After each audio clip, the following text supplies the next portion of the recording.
വടകരയിൽ തിരഞ്ഞെടുപ്പ് ഒരുക്കങ്ങൾ അവസാന ഘട്ടത്തിൽ. വടകര താലൂക്കിലെ 3 നിയോജക മണ്ഡലങ്ങളിലെ പോളിംഗ് സ്റ്റേഷനുകളിലേക്ക് വിതരണം ചെയ്യാനുള്ള സാമഗ്രികളുടെ ഒരുക്കങ്ങൾ വടകര ടൗൺ ഹാളിൽ വെച്ച് നടന്നു. വടകര താലൂക്കിലെ കുറ്റ്യാടി, നാദാപുരം, വടകര നിയോജക മണ്ഡലങ്ങളിലേക്ക് ആവശ്യമായ സാമഗ്രികളുടെ വിതരണം വടകര ടൗൺ ഹാളിൽ വെച്ചാണ് നടക്കുന്നത്.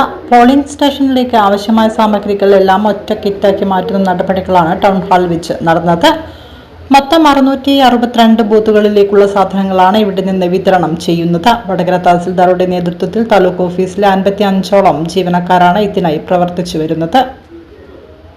വടകര താലൂക്കിന്റെ കീഴിലുള്ള കുറ്റ്യാടി, നാദാപുരം, വടകര നിയോജക മണ്ഡലത്തിലുള്ള പോളിംഗ് സ്റ്റേഷനിലേക്ക് വിതരണം ചെയ്യുന്ന സാധനങ്ങൾ ഒരുക്കുന്ന ജോലിയാണ് ഇപ്പോൾ നടന്നു വരുന്നത്.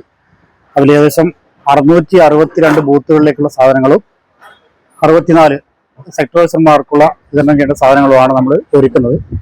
അതിൽ ഏകദേശം 36ഓളം സ്റ്റാറ്റ്യൂട്ടറി കവേഴ്സുകൾ, 35ഓളം സ്റ്റേഷനറി ഐറ്റംസ്, അങ്ങനെയുള്ള എല്ലാ ഒരു പോളിംഗ് ബൂത്തിലേക്ക് ആവശ്യമായ എല്ലാ സാധനങ്ങളുമാണ്. നമ്മുടെ ഏകദേശം താലൂക്ക് ഓഫീസിലെ 55ഓളം ജീവനക്കാർ ഈ ജോലിയിൽ ഇന്ന് പ്രവർത്തിക്കുന്നുണ്ട്. കഴിഞ്ഞ ഒരാഴ്ചയായിട്ട് നമ്മുടെ മെറ്റീരിയൽ മാനേജ്മെന്റ് ടീം വളരെ നന്നായിട്ട് സാധനങ്ങൾ കളക്ട് ചെയ്ത് ഇവിടെ എത്തിക്കുകയും ജില്ലാ കളക്ടറേറ്റിൽ കളക്ട് ചെയ്ത് ഇവിടെ എത്തിക്കുകയും കൃത്യമായി സോർട്ട് ചെയ്ത് വളരെ ഭംഗിയായി ഈ ജോലി പൂർത്തീകരിക്കാൻ ശ്രമിച്ചിട്ടുണ്ട് എന്നാണ്